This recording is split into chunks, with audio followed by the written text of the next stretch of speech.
You won't believe what happened to me on the darkest night of my life when I discovered my wife had stolen my father's $4.2 million inheritance and run off with my own brother. I was sitting on the sidewalk in front of my empty house. It was then that a mysterious woman approached me and whispered just 6 words that not only changed my life, but also gave me the sweetest revenge anyone could imagine. And look, when you find out who this woman was and what twist she brought, your jaw will drop. Subscribe to the channel because this story will turn your head upside down. But before I continue telling my story and how it all happened, tell me in the comments where you're watching from. I'd love to hear where you're from. My name is Daniel, and until 6 months ago, I thought I had a perfect life. Married to Sarah for 12 years, I had a thriving tech company, a $1 million home, and had just received the most generous inheritance anyone could dream of. My father, a successful businessman, had left me exactly $4.2 million when he died of a massive heart attack. But you know how it is, right? When life is really good, it's because something terrible is about to happen. And man, I had no idea the hurricane was coming my way. Sarah, the woman I'd shared my bed with for over a decade, was plotting behind my back along with Marcus, my younger brother, the guy I'd helped build my career, the guy I bailed out through every difficult time. The discovery came brutally. I returned early from a business trip and caught them not only in my bed but also transferring my money to offshore accounts. They had forged my signature, used false documents, and literally stolen everything my father had built his entire life to leave me. When they saw me at the bedroom door, they didn't even try to explain themselves. Sarah simply said, "You've always been so naive, Daniel. It was only a matter of time before someone taught you a lesson." That night, they disappeared. They took everything. The money, the family jewels, even my dog. I was left there, alone, in an empty house, with nothing but the clothes on my back and an empty bank account. It was the longest night of my life, and I seriously considered giving up on everything. It was almost midnight when I decided to leave the house. I could no longer stay within those walls that reminded me of everything I'd lost. I sat on the sidewalk in front of the gate, looking up at the stars and wondering how I'd been so blind. How had I not realized that the woman who claimed to love me had been plotting my downfall for months, maybe years? Then she appeared, an elegant woman in her 50s, with perfectly styled gray hair and a suit that screamed money. She stopped right in front of me and looked at me with an expression that mixed pity and determination.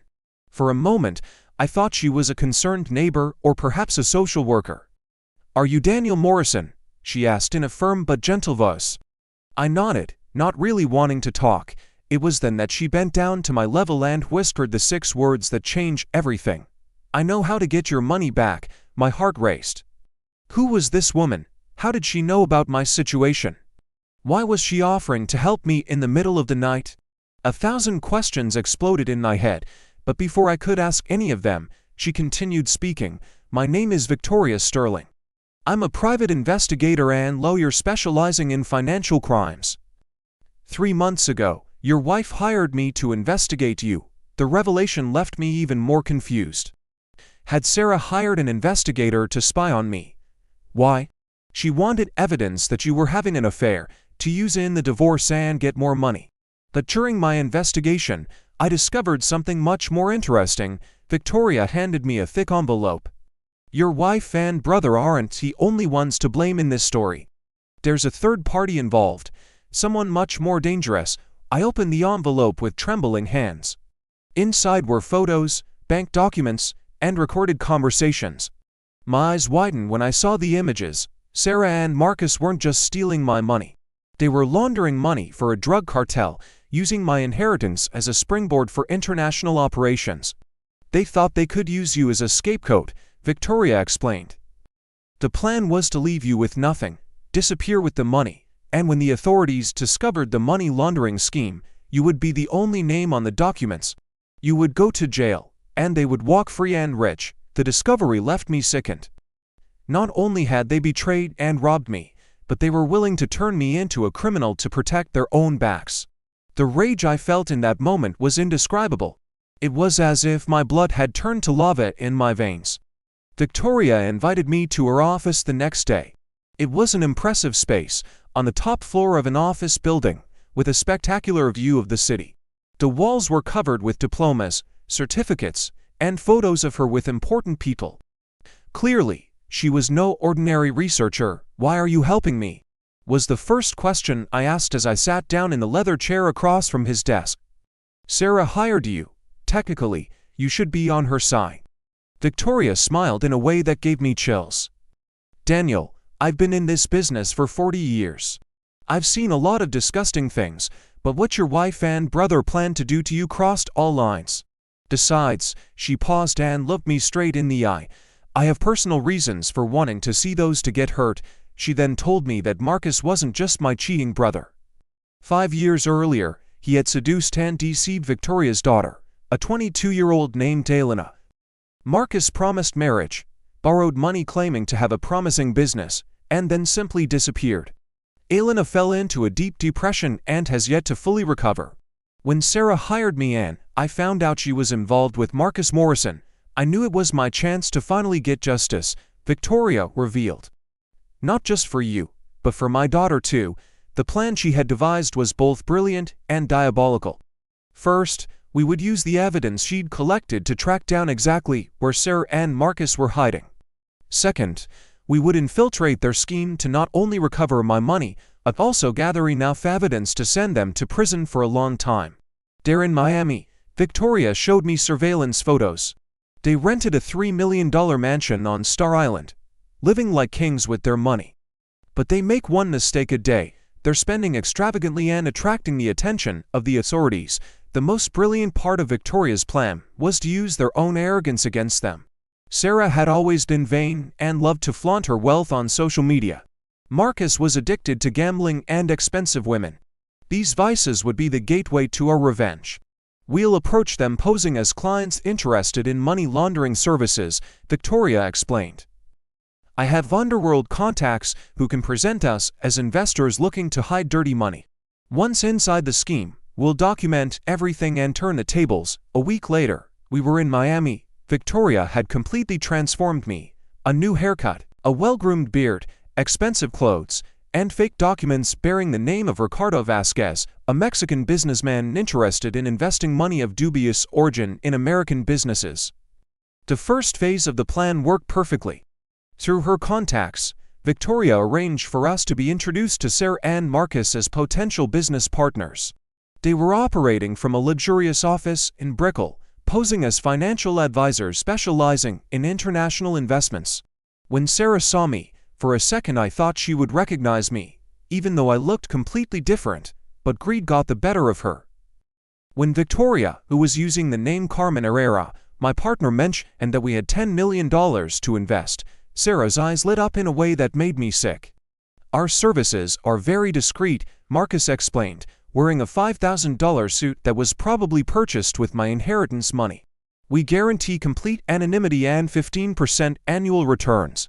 Of course, we only work with high-end clients." During the meeting, it took all my willpower not to lunge at them both.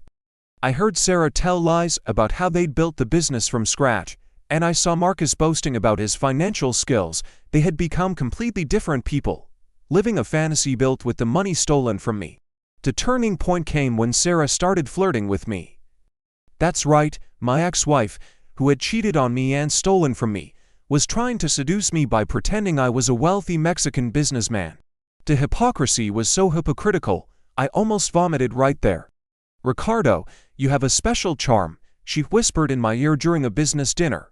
"Perhaps we could discuss some more intimate investments." Marcus was across the table, completely oblivious to his partner's attempted betrayal.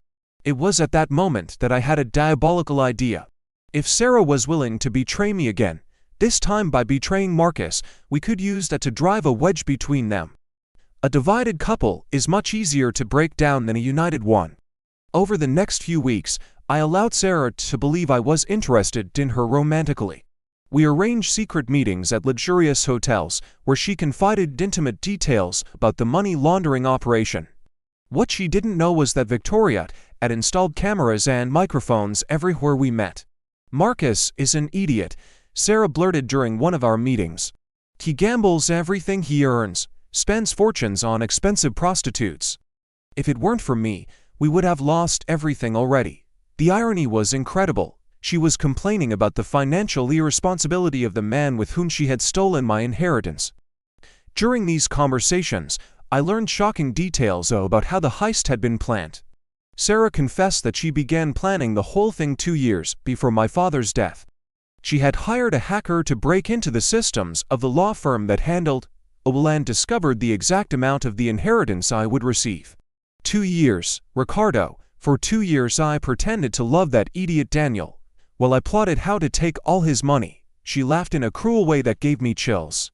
He was so naive, so trusting, he never suspected a thing. The most painful part was discovering that my own brother had been in on the plan from the beginning. Marcus hadn't been seduced by Sarah after my father's death. They had been lovers for over 3 years. All those times Marcus came over for dinner, all those times I offered to help him when he was struggling financially, he was betraying my trust in the lowest way possible. Marcus was always jealous of you, Sarah continued her confessions. He said you were the favorite son, that your father never gave him the same opportunities. When he found out about the inheritance, he became obsessed with getting the money for himself. Victoria was right to use their arrogance as a weapon. Sarah was so confident in her charms, so certain she'd found a new rich man to exploit, that she didn't realize she was digging her own grave with every word she spoke. The final straw came when she suggested we kill Marcus to get all the money from the money laundering operation. He knows too much, and he's getting dangerous, she whispered in my ear. With you on my side, we can eliminate him and keep the $20 million we've already laundered. $20 million. They hadn't just stolen my inheritance, they'd multiplied it by using my money to launder drug cartel funds. My head exploded with rage, but I maintained my composure. Revenge would be much sweeter if I'd bided my time. The moment of truth arrived during a party Sarah and Marcus hosted at their rented mansion. It was a celebration for new business partners. That is, Victoria and I. We had hidden cameras and recording devices everywhere. The party was packed with high-level criminals, drug traffickers disguised as businessmen, international money launderers, even some corrupt politicians.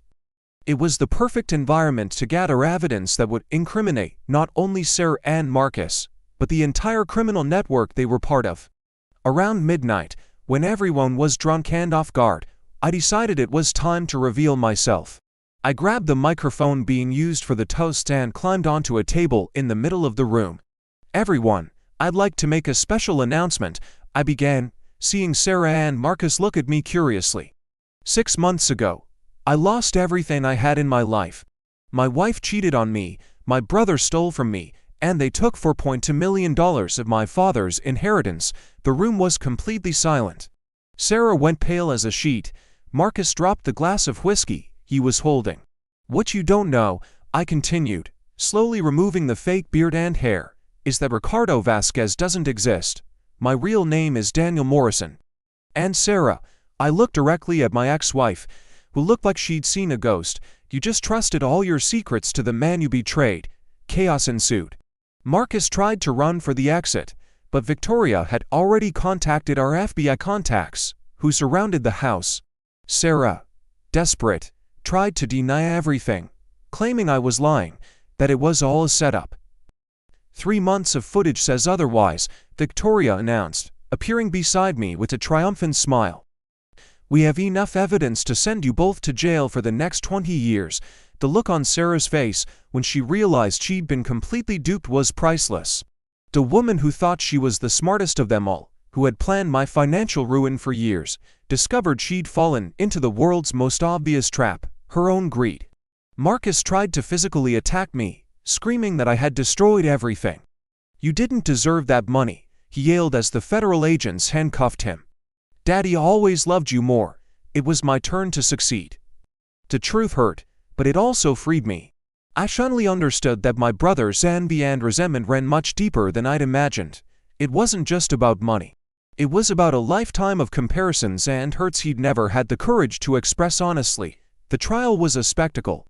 Sarah and Marcus tried to play off each other, each claiming the other had been the mastermind behind the scheme. But the evidence Victoria and I collected was irrefutable. Audio recordings, videos, bank transfers, forged documents. What shocked me most was discovering the true extent of the criminal operation.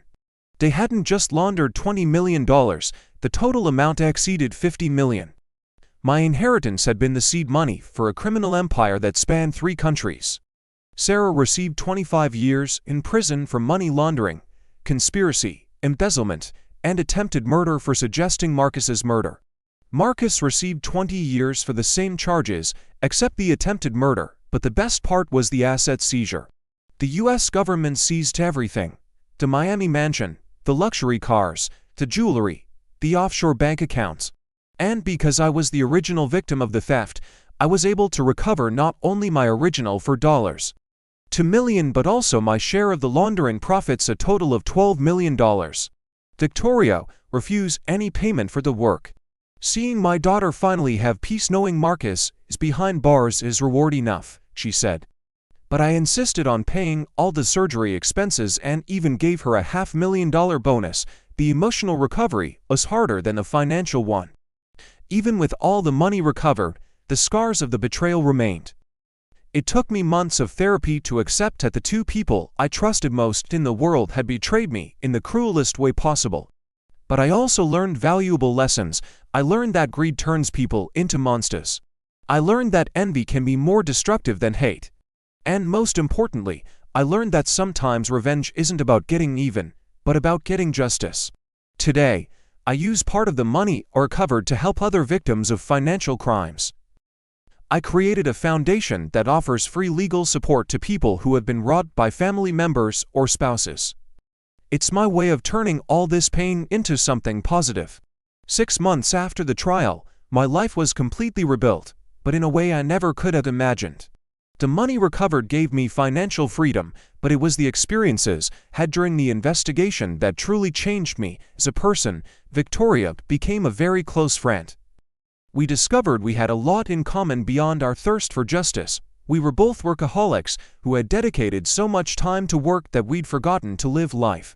We began dating, not as a romantic couple, but as two survivors who understood each other's scars perfectly. Through her, I met Elena, her daughter. Seeing the impact Marcus had made on an innocent young woman's life made me realize that my revenge wasn't just personal. It was an act of justice for other victims I didn't even know. Elena was in therapy and slowly rebuilding her self-esteem. I completely changed my lifestyle. I sold the house where Sarah and I had lived. I couldn't walk into that place without feeling sick. I bought a modern, minimalist penthouse in Manhattan, completely devoid of any reminder of the past. I also changed professionally. My tech company was doing well, but I realized I wanted to do something more meaningful with my life. I started investing in startups developing technologies to combat financial crime, fraud detection apps, digital currency tracking systems, and anonymous reporting platforms. The most interesting thing was discovering that he had a natural talent for research. During our operation in Miami, Victoria commented several times on how observant and strategic I was. She suggested I take criminal investigation courses, and that's exactly what I did. Today, I divide my time between my tech company and working as a volunteer private investigator, assisting Victoria with cases similar to mine. We've already helped recover over $30 million for victims of family and spousal fraud. Experience has also taught me the value of true trust. I'm now much more selective about the people I allow into my life, but when I do trust someone, it's much more deeply and genuinely. And before, I recently started dating again. I met Amanda, a public prosecutor specializing in financial crimes, during a conference on corporate fraud. She knows my entire story and admires how I turned tragedy into purpose. The relationship has been evolving slowly, with complete transparency and honesty since day one. Amanda jokes that I'm the most investigated boyfriend in history, because she already knew everything about me before our first date. It's comforting to be with someone who understands my past and doesn't judge me for it. You might be wondering if I regret everything I went through. The answer is no. Of course, I wish Sarah and Marcus hadn't betrayed me, and I wish my father were alive to see how I overcame it all. But the truth is, this experience has made me a much better person. Before the betrayal, I was naive, trusting everyone without question, living in a bubble of comfort that blinded me to the reality around me. Today, I'm smarter, more observant, and more empathetic to the suffering of others. I've transformed my pain into purpose and my anger into justice. The greatest lesson I've learned is that true revenge isn't about making someone suffer.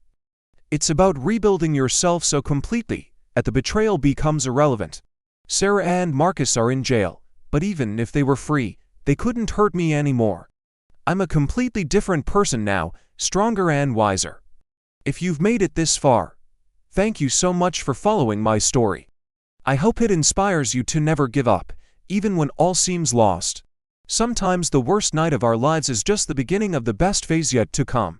Subscribe to the channel, turn on the notification bell, and tell me in the comments, have you ever experienced family betrayal? How did you overcome it? I love reading your stories and always respond to all comments.